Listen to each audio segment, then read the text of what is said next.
ছাত্ৰ-ছাত্ৰীসকল তোমালোকক মই চেনেললৈ স্বাগতম জনাইছোঁ। আজি তোমালোকৰ বাবে মই লৈ আহিছোঁ এডুকেশ্যন পেপাৰখনৰ ফাৰ্ষ্টৰ চেপ্টাৰটোৰ কেইটামান গুৰুত্বপূৰ্ণ প্ৰশ্ন উত্তৰ। আহা আমি ভিডিঅ'টো আৰম্ভ কৰোঁ। প্ৰথম প্ৰশ্নটো হৈছে শিক্ষা কি? উত্তৰটি হ'ল শিক্ষা হৈছে এক প্ৰক্ৰিয়া য'ত আৰু যাৰ দ্বাৰা নতুনৰ চৰিত্ৰ আৰু আচৰণ গঢ়ি তোলা হয় আৰু সংশোধন কৰা হয়। ২ নম্বৰ প্ৰশ্নটি হৈছে শিক্ষাৰ সংজ্ঞা দিয়া।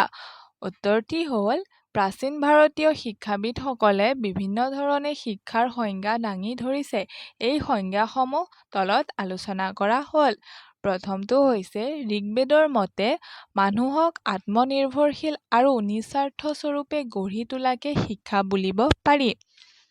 ২ নম্বৰটো হৈছে ভাগৱত গীতাৰ উল্লেখ অনুসৰি জ্ঞানৰ বাহিৰে পৃথিৱীত আন কোনো অধিক বিশুদ্ধ হ'ব নোৱাৰে।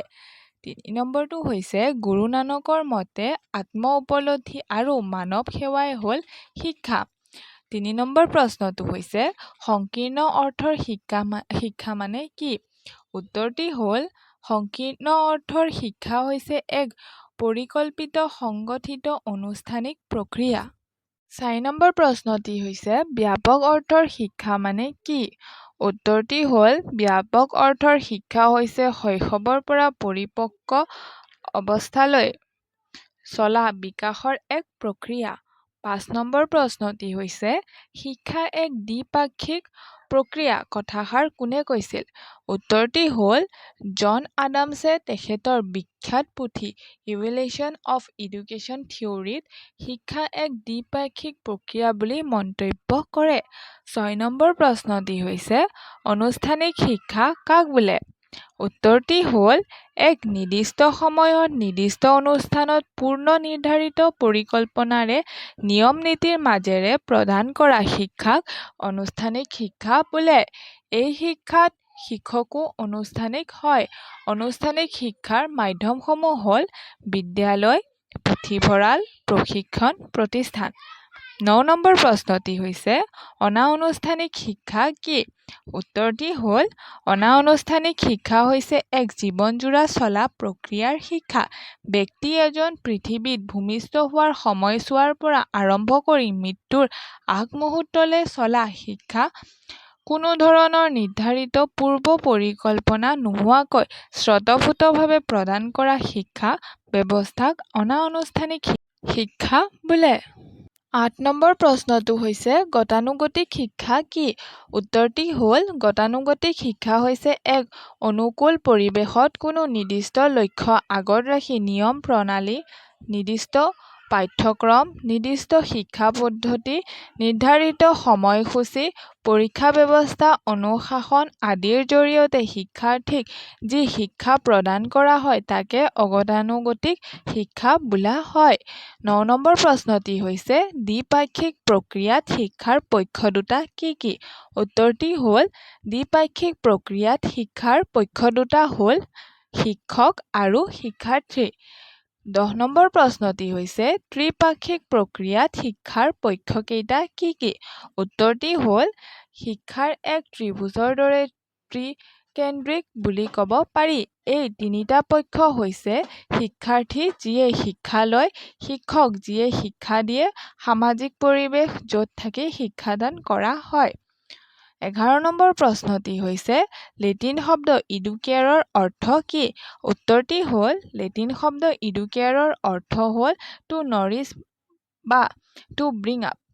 ১২ নম্বৰ প্ৰশ্নটি হৈছে শিক্ষাৰ সংকীৰ্ণ অৰ্থৰ বৈশিষ্ট্য লিখা। উত্তৰটি হ'ল শিক্ষাৰ সংকীৰ্ণ অৰ্থৰ বৈশিষ্ট্যসমূহ হ'ল প্ৰথমটো হৈছে পৰিকল্পিত অনুষ্ঠানৰ মাধ্যমেৰে শিক্ষা প্ৰদান।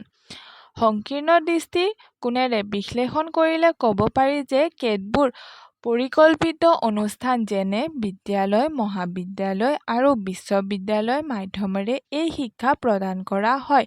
নিৰ্দিষ্ট বয়সৰ ব্যক্তিয়ে এই প্ৰতিষ্ঠানবোৰত নামভৰ্তি কৰি নিৰ্দিষ্ট সময়সীমাৰ ভিতৰত শিক্ষা গ্ৰহণ সম্পূৰ্ণ কৰে।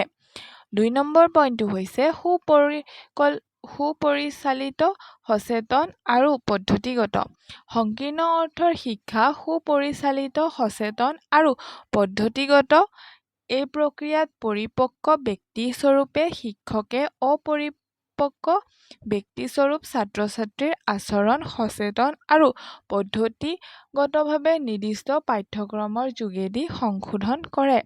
৩ নম্বৰ পইণ্টটো হৈছে শিক্ষাদানৰ মাজত সীমাবদ্ধ সংকীৰ্ণ দৃষ্টিভংগীৰে বিবেচনা কৰা শিক্ষা কেৱল শিক্ষাদানৰ মাজত সীমাবদ্ধ। এই শিক্ষাত শিক্ষকে প্ৰদান কৰা শিক্ষাদানৰ ওপৰত অধিক গুৰুত্ব প্ৰদান কৰা হয়।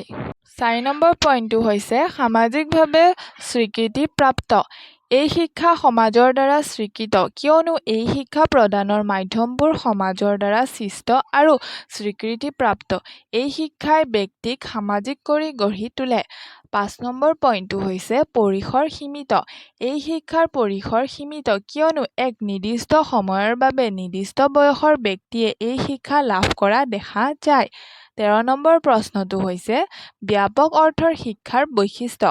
উত্তৰটি হ'ল ব্যাপক অৰ্থৰ শিক্ষাৰ বৈশিষ্ট্যসমূহ হ'ল প্ৰথমটো হৈছে জীৱনব্যাপী প্ৰক্ৰিয়া। শিক্ষা হ'ল এক জীৱনব্যাপী চলা প্ৰক্ৰিয়া। ব্যক্তি এজনৰ জন্মৰ পৰা এই শিক্ষা আৰম্ভ হৈ মৃত্যুলৈ চলি থাকে।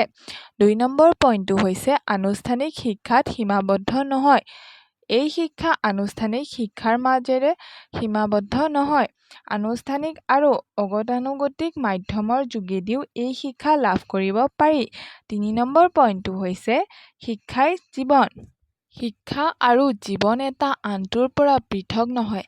এক সুস্থ জীৱন অতিবাহিত কৰিবৰ বাবে ব্যক্তিক গোটেই জীৱনতে শিক্ষাৰ প্ৰয়োজন হয়। ৪ নম্বৰ পইণ্টটো হৈছে সকলো অভিজ্ঞতাই শিক্ষণীয়। শিক্ষা হৈছে অভিজ্ঞতাৰ সমষ্টি গতিকে সমগ্ৰ জীৱনত লাভ কৰা অভিজ্ঞতাবোৰক শিক্ষামূলক বুলি ক'ব পাৰি। এই অভিজ্ঞতাবোৰৰ যোগেদি ব্যক্তিয়ে সমাজত ভালদৰে জীয়াই থাকিব পাৰে। ৫ নম্বৰ পইণ্টটো হৈছে মানৱ জীৱনৰ সকলো দিশৰ অন্তৰ্ভুক্তি। শিক্ষাই মানৱ জীৱনৰ সকলোবোৰ দিশকে সামৰি লয়। সংস্কৃতি অৰ্থনৈতিক ভৌগোলিক দিশ ৰাজনীতিক ধৰ্ম আৰু সমাজ মানৱ জীৱনৰ এই আটাইবোৰ দিশ শিক্ষাৰ অন্তৰ্ভুক্ত। ৬ নম্বৰ পইণ্টটো হৈছে প্ৰক্ৰিয়া স্বৰূপে শিক্ষা। প্ৰক্ৰিয়াৰ দৃষ্টিকোণেৰে বিবেচনা কৰিলে শিক্ষাক প্ৰধানত দুটা ভাগত ভাগ কৰিব পাৰি সেয়ে হ'ল দ্বিপাক্ষিক প্ৰক্ৰিয়া আৰু ত্ৰিপাক্ষিক প্ৰক্ৰিয়া। ১৪ নম্বৰ প্ৰশ্নটো হৈছে আনুষ্ঠানিক শিক্ষাৰ প্ৰধান বৈশিষ্ট্য উল্লেখ কৰা ৫টা।